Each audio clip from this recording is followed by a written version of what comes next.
Alright, we'll try this for the third time. Anyway, back with a brand new video.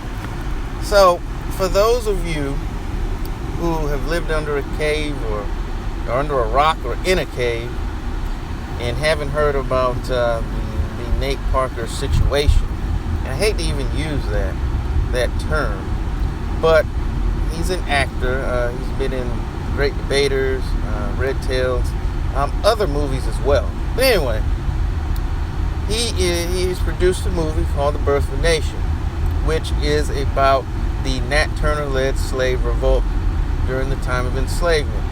It's one of these areas that the public miseducation and indoctrination centers, known as public schools, do not, they conveniently leave out. So, he's doing a great work by telling this story. And when it first came out, I found the timing hella suspicious. That this 17-year-old rape case, all of a sudden it resurfaces. Now, again, for those of you who may not know, that back in '99, when he was a college student, him and his homeboy, they were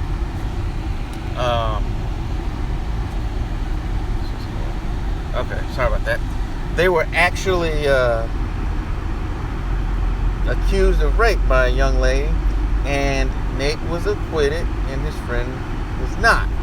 Now, in all of the talk over this, they always conveniently leave this out.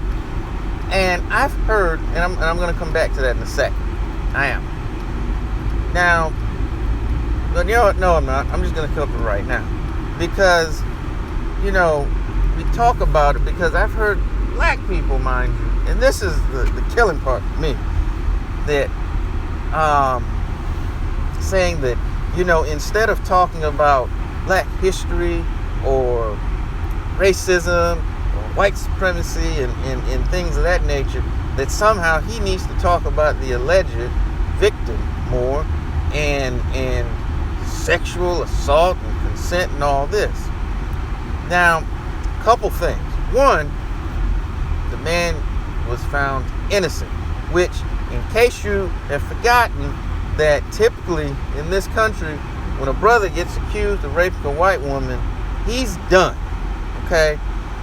There have been hundreds of brothers that have been killed over the allegations that he raped a white woman. And we're not that far removed from what happened to Brother Emmett Till. He got maimed because he allegedly whistled at a white woman. You understand what I'm saying? So the fact that normally that's almost a slam dunk. That's like the racist wet dream. They get to get a brother out the way for how dare he take his woman, and yet somehow he was found innocent. But they don't ever bring that up. They just gloss over it like he just did it.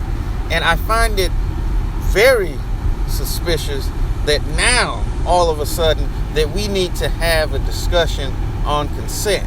Because when Ben Roethlisberger around the military, taking it from chicks in bathrooms, we didn't need to have a discussion then. When Paul Walker was running around with 13-year-old girls, we didn't need to have a discussion. When Johnny Depp and Charlie Sheen running around, he's running around with freaking HIV, trying to sex everything that it wasn't moving. We don't need to have a discussion on consent. But now, this brother's trying to put out this movie now. We need to have this discussion about consent. I find that strangely ironic. That whenever we try to do something, they always attempt to try to do something to derail the momentum and turn it in, to whatever they want it to be. It's no different than with the Colin Kaepernick thing, that they are, instead of, one, the criticisms are of him and not what he is, the reason for him kneeling down. And then what is the most, I don't care what anyone, it's disingenuous to try to use the veterans as a shield to say, well, he's disrespecting the veterans. And you notice how since scores and scores of veterans have come out in support of Colin, how that has kind of,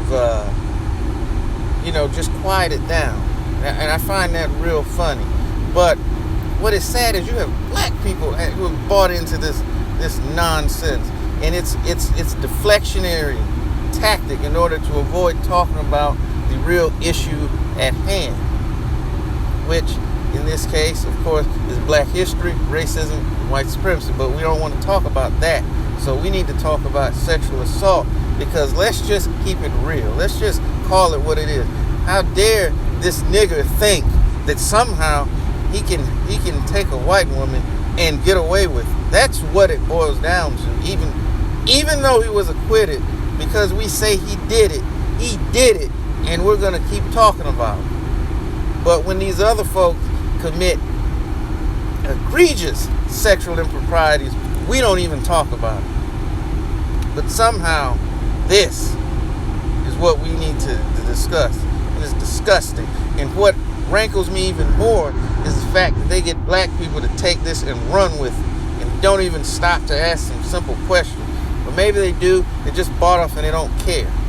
But at least this brother, I'm not falling for it, okay? Because if you're not going to talk about it on this end, don't talk about it now.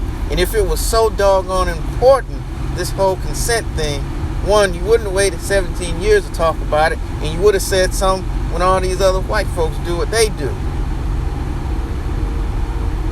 But I am on one, because I'm sick of this.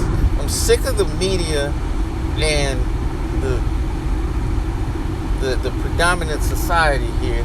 When something comes out, they attempt to either twist the narrative to fit what they wanted to say, or they attempt to totally take the steam out so no one will talk about it. It's not happening here. It's not happening here. And I hope, you got to stop falling for this, man. Just because, they say it in the media, that doesn't make it so. And we got to stop falling for this, and we got to start looking at the larger plan and understand that these jokers are playing checkers and we're playing Candyland, and we can't see that yet. Stop falling for the bull-ish. Get our acts together. I don't know. I don't want to talk anymore on it, man. I'm out.